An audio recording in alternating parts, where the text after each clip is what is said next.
पंजाबी ड्रामे जी नई अपडेट में तव्हां सभिनी पहिरीं प्यारनि खे दिल वारनि खे सिंधी भेण खे ख़ुशि आमदीद। दोस्तो अॼु रिव्यू कंदासीं मेगा सोप सीरियल पंजाबी जंहिंजा अचण वारा एपिसोड ज़बरदस्त धमाकेदार थियण वारा आहिनि।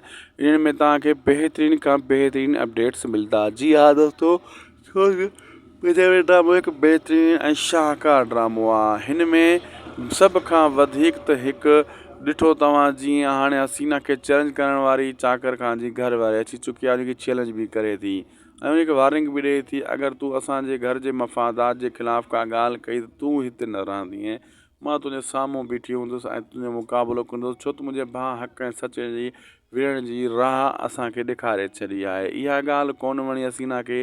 और सिकू बि बग़ावत करे चाकर खान खे घणियूं ॻाल्हियूं ॿुधाए चुको आहे त गुलनार माई खे हिननि किथे रखियो आहे ऐं उहा वरी जाबर खे ॻाल्हि कोन वणी।